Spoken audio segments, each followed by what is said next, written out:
Bonjour, le 19 mars, nous fêtons bien entendu Saint Joseph, époux de la Vierge Marie. Parmi les figures que l'Évangile nous présente, Saint Joseph apparaît dans une discrétion presque totale. Aucun discours ne nous est rapporté de lui, aucune parole n'est conservée dans les Écritures. Pourtant, l'Église l'honore comme l'un des plus grands saints, celui à qui Dieu confia les deux trésors les plus précieux de la terre, son Fils unique fait homme et la Vierge Marie, sa mère immaculée. L'Évangile, selon saint Matthieu, le désigne simplement par une parole brève et lumineuse, Joseph, son époux, qui était un homme juste. Matthieu 1, 19. Dans le langage biblique, cette justice signifie une âme droite devant Dieu, une vie entièrement accordée à sa volonté. Joseph était un homme dont le cœur était disponible pour Dieu, prêt à recevoir et à accomplir ce que le Seigneur lui demanderait. Joseph appartenait à la maison royale de David. Charpentier à Nazareth, il menait l'existence simple et laborieuse des artisans de Galilée. Rien en apparence ne distinguait sa vie de celle de ses contemporains. Mais Dieu avait préparé pour lui une mission unique dans l'histoire du salut.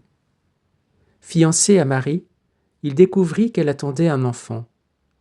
Ignorant encore l'action de l'Esprit Saint, il se trouva plongé dans une épreuve profonde.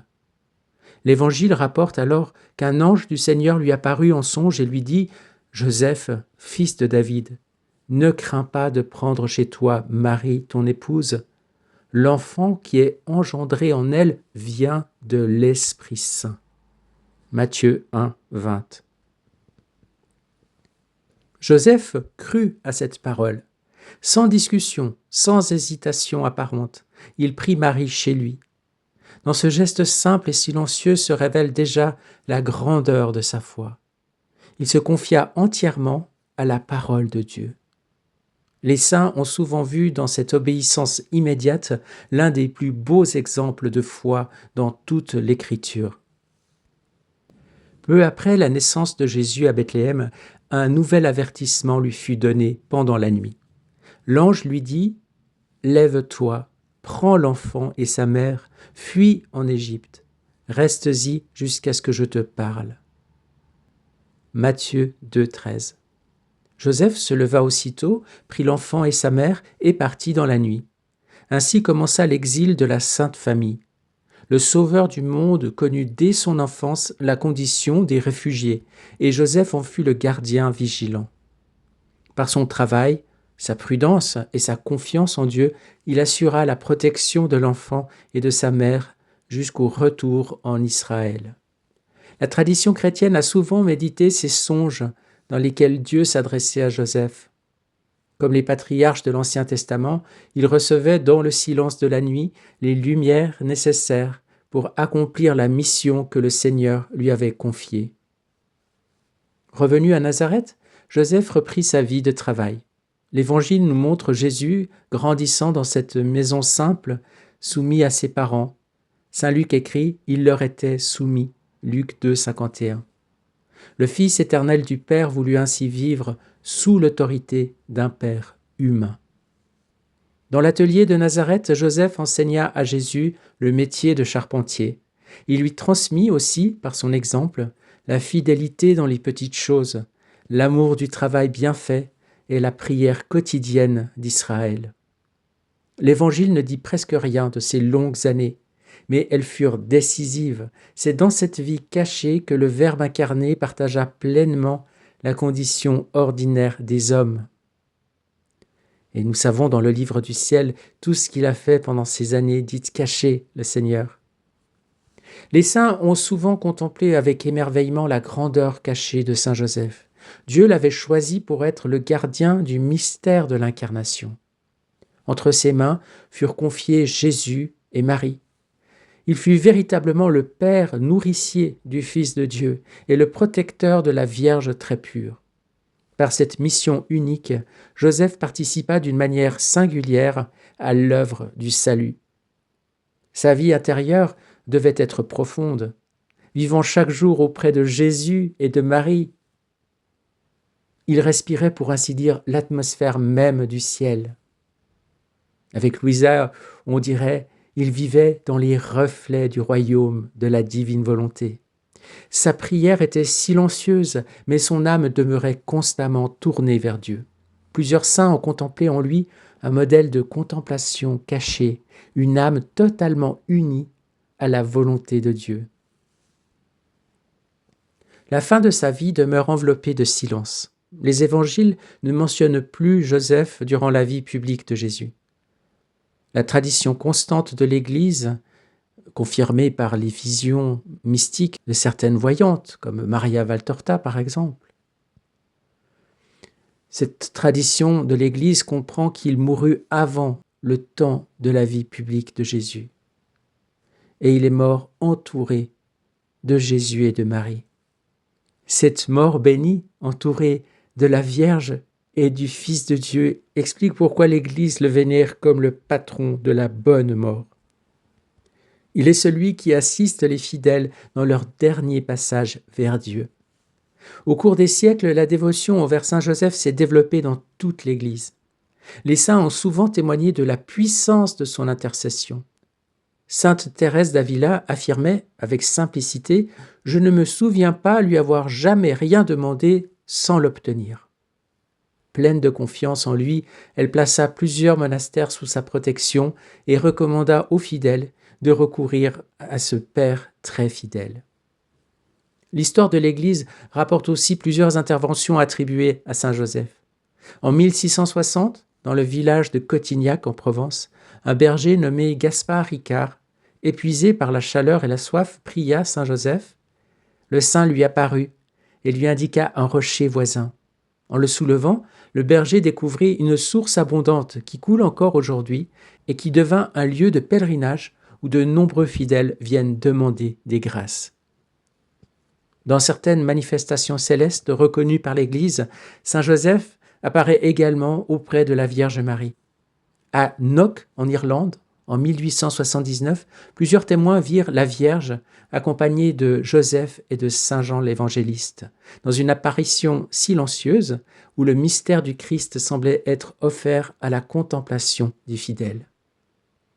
À Fatima, en 1917, lors de la dernière apparition, les enfants virent dans le ciel Saint Joseph tenant l'enfant Jésus et bénissant le monde. Au Canada, au XIXe siècle, saint André Bessette répandit une grande dévotion envers Saint Joseph. Par son intercession, de nombreuses guérisons furent rapportées et un grand sanctuaire lui fut dédié à Montréal, devenu l'un des principaux lieux de pèlerinage consacrés à Saint Joseph dans le monde. L'Église elle-même a reconnu la place particulière de Saint Joseph dans l'histoire du salut. En 1870, le pape Pie IX le proclama patron de l'Église universelle, affirmant que celui qui protégea la Sainte Famille continue de veiller sur la famille de Dieu qu'est l'Église. Plusieurs dévotions lui sont consacrées, les 7 douleurs et joies de Saint Joseph, les prières pour la bonne mort, la consécration à Saint Joseph et le mois de mars qui lui est traditionnellement dédié.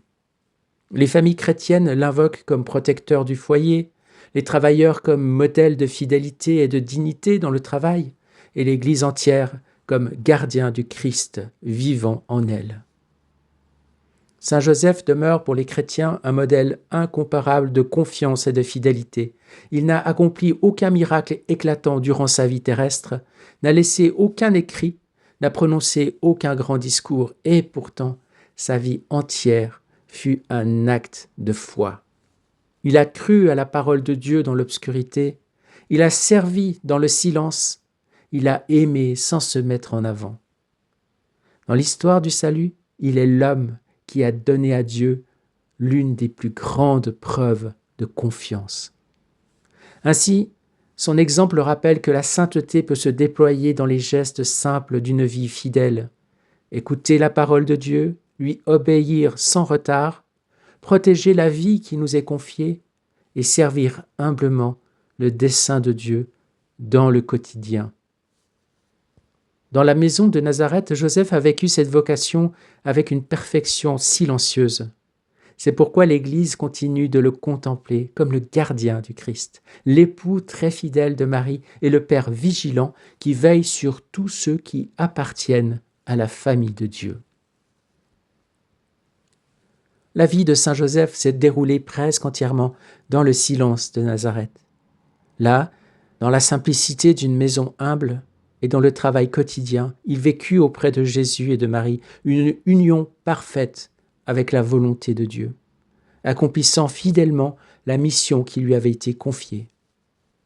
Le passage du livre du ciel que nous allons lire maintenant nous conduit précisément dans cette maison de Nazareth. Jésus y dévoile le mystère caché de cette vie silencieuse.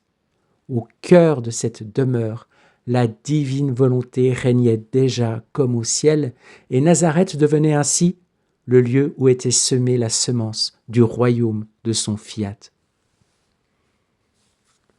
Nous sommes au tome 24 du livre du ciel à la date du 10 juillet 1928. Louisa écrit « Après quoi, accompagnant mon doux Jésus dans la petite chambre de Nazareth pour suivre ses actes, je me disais « Mon bien-aimé de Jésus avait assurément le royaume de sa volonté durant sa vie cachée. La dame souveraine possédait son fiat. Il était la divine volonté elle-même. Et Saint Joseph, au milieu de ces mers de lumière, comment pouvait-il ne pas se laisser dominer par cette très sainte volonté ?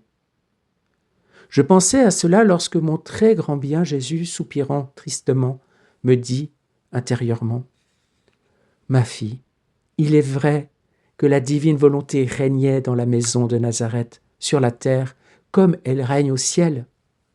Ma céleste maman et moi ne connaissions pas d'autre volonté. Et Saint Joseph vivait dans les reflets de notre volonté. Mais j'étais comme un roi sans peuple, isolé, sans cortège, sans armée. Et ma maman était comme une reine sans enfants, car elle n'était pas entourée d'enfants dignes d'elle, et à qui elle pouvait confier sa couronne de reine, afin que les descendants de ces nobles enfants soient des rois et des reines. Et j'avais la tristesse d'être un roi sans peuple. Et si ceux qui m'entouraient pouvaient être appelés un peuple, c'était un peuple malade, des aveugles, des muets, des sourds, des infirmes, d'autres couverts de plaies. C'était un peuple qui m'apportait le déshonneur et non l'honneur. De plus, ils ne me connaissaient même pas et ne voulaient pas me connaître. Je n'étais donc roi que pour moi-même, et ma maman était une reine sans la longue génération de sa descendance d'enfants royaux. Mais pour être capable de dire que j'avais mon royaume et de régner, je devais avoir des ministres. Et même si j'avais Saint Joseph comme premier ministre, un ministre seul ne constitue pas un ministère. Il me fallait une grande armée, toute prête à combattre pour défendre les droits du royaume de ma divine volonté. Et un peuple fidèle qui n'aurait comme loi que la loi de ma volonté. Ce n'était pas le cas, ma fille.